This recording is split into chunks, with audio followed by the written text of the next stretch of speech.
The waves lapped softly against the shore, a rhythmic melody played by the endless sea. The sky stretched endlessly above, painted in hues of lavender and gold as the sun kissed the horizon. Samuel took a deep breath, the salty air filling his lungs, grounding him in the solitude of the island he had come to call home. It had been weeks, perhaps months since he had last seen another soul. Time had become irrelevant here. His days were measured not by clocks, but by the tide's ebb and flow, the dance of sunlight through the palm leaves, and the whisper of the wind that carried secrets only the island could understand. Samuel hadn't planned to end up here. The storm had come without warning, fierce and unrelenting, dragging his small sailboat across the ocean's wrath. He had fought against the wind, against the monstrous waves, until exhaustion claimed him and darkness took over. When he awoke, the world was still. The chaos of the storm had passed, leaving behind nothing but silence and the warmth of the sun on his skin. He was alive. That was enough. At first, the solitude had been unsettling. The absence of human voices, the lack of familiar routines, the realization that no one knew where he was was a loneliness that echoed louder than any storm. But slowly, Samuel began to understand the language of the island, the way the trees swayed as if whispering to each other, the way the waves sighed against the shore as if breathing in tandem with the earth itself. This island was alive. Days turned into weeks, and Samuel settled into the rhythm of his new existence.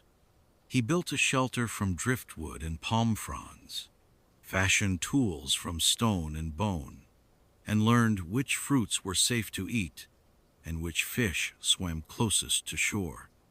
Mornings were spent walking along the coastline, feeling the cool embrace of the ocean against his skin. Afternoons were spent under the shade of ancient trees, where he carved small figures from wood, his hands busy, his mind at ease. Nights were his favorite.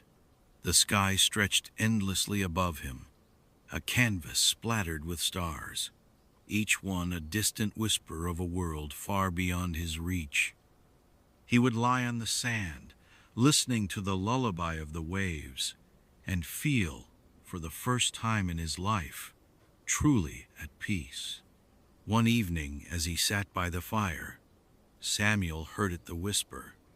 It wasn't the wind through the trees, nor the rustle of the palm fronds.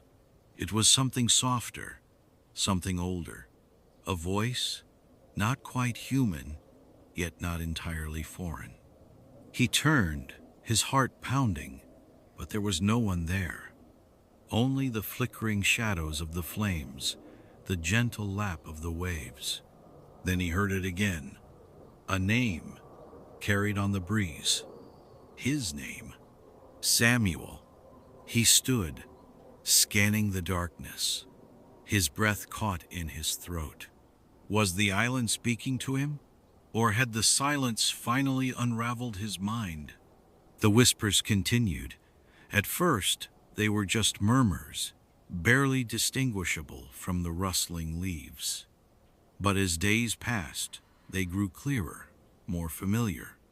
And then, one night, as he lay beneath the stars, he saw her, a woman, standing at the edge of the shore, her figure bathed in silver moonlight. Her hair, long and flowing, danced in the wind, and her eyes deep, endel-shelled a sorrow that reached into his soul. He knew her. Somewhere, deep within him, he recognized her. But from where? She didn't speak. She only looked at him, her gaze filled with something he couldn't quite name, longing perhaps, or regret. Then, just as suddenly as she had appeared, she was gone, vanishing into the mist that rolled over the ocean. The whispers grew louder after that night. Samuel felt them in the wind, heard them in the rustling leaves, saw them in the flickering firelight. They weren't voices of madness. They were memories. The island was not empty. It was filled with echoes of lives once lived, of souls who had come before him. Was he meant to stay? To become one of them? A whisper in the wind? Or was he meant to leave? One morning, after what felt like an eternity, Samuel spotted something on the horizon. A ship. His heart pounded. He could be rescued. He could return to the world he once knew. But as he stood there, watching the vessel grow closer, he felt the weight of the island's whispers around him. They did not beg him to stay. They did not command him to leave. They only whispered. Samuel closed his eyes, listening. The wind carried his name. The waves murmured his past. The trees rustled with the stories of those who had come before. And in that moment, he knew. Somewhere beyond the ocean, life awaited him. A life of noise, of movement, of people who spoke with voices rather than whispers. But here, he had found something else. A quietness he had never known.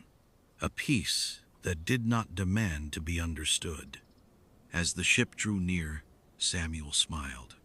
No matter where he went, the whispers of the island would stay with him, and he would never be truly alone again.